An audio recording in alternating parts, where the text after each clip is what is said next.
But for just a brief instant in eternity today, many of us saw the pen of history indelibly inscribe the name of Robert H. Jackson and then move on with the rest of the world.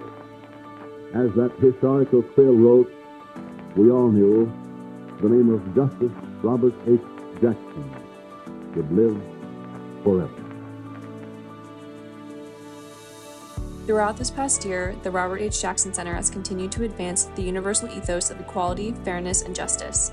Sustaining the collective modes of exhibitions, seminars, and local outreach programs have furthered the center's mission to increase the social significance of these ideals, which were personified by the late Justice.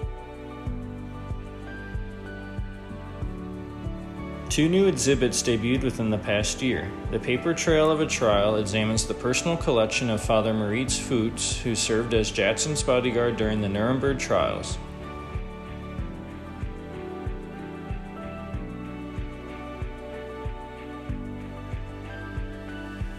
Also, in November, the Art of Social Propaganda debuted, decorating the walls of the center with posters from both World Wars that demonstrate the importance of propaganda for governments in times of war.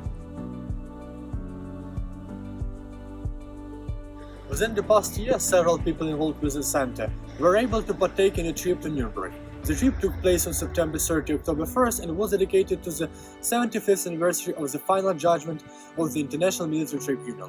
In Nuremberg, the Jackson Center representatives, along with the International Nuremberg Principles Academy, hosted 2 high-profile roundtable discussions on further legal implementation of the judgment and its impact on international criminal law, presented to raise different issues, starting with the intersection of law and politics and ending with the living legacy of Nuremberg. Also, this discussion was joined not only by the currently active but also by the former international prosecutors.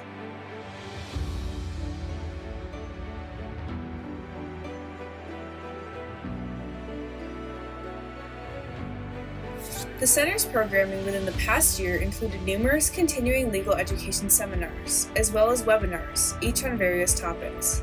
Noted speakers this year have included Brian A. Garner, Jonathan Meyerson, Trini E. Ross, and the Honorable Jeremiah J. McCarthy. And noted seminars have included panels on the 75th anniversary of the verdict of the International Military Tribunal with numerous luminaries. The Cold War Secrets Revealed event proved popular as well, featuring many well-known speakers. Our most recent speaking event was the annual Alan March Brown Lecture, which featured Richard Overy. The Tea Time Speaker Series featured 2 different programming themes. The Work Left to Do, which concluded in 2021, hosted speakers such as David Sierra, Raymond C. Pierce, Marcy Roth, and Don Skaggs. Conversations encompass broader perspectives of equity gaps in education, disability rights, and restorative justice to understand prevailing universal and legal challenges. The ongoing Democracy on Trial series, introduced in the former half of the year, features speakers such as Atiba Ellis, David Crane, Stefan Lindberg, Alex Spados, and Caitlin Stauffer.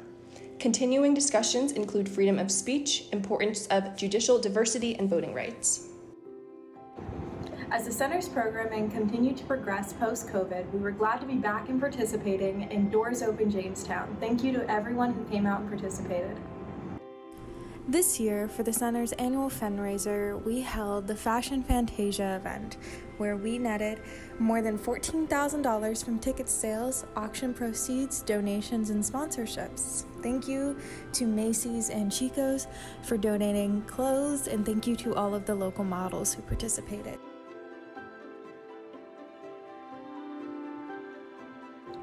Amongst local schools, we held the 17th Annual Young Readers Essay Contest, as well as the Battle of the Books events for 6th to 8th graders.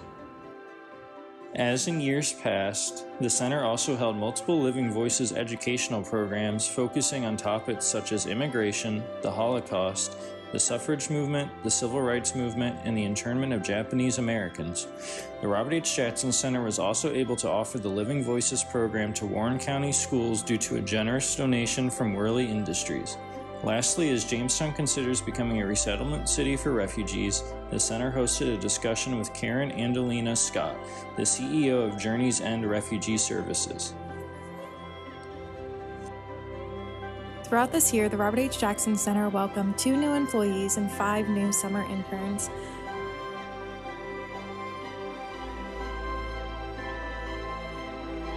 Tina Downey was appointed Director of Development in the spring of 2022 to oversee the center's development activities and to facilitate and coordinate the strategic direction of its fundraising efforts. The center's second addition this year is Lori Savory. She started out as the communication manager in January after photographing events at the center for several years. Lori manages the social media channels and creates graphics for the center's programs, among other duties. As always, the Center would like to thank our donors for their generosity and the board for their support of all of our endeavors. We'd also like to extend our gratitude to the community for allowing us to continue the work and legacy of Robert H. Jackson. Thank you all.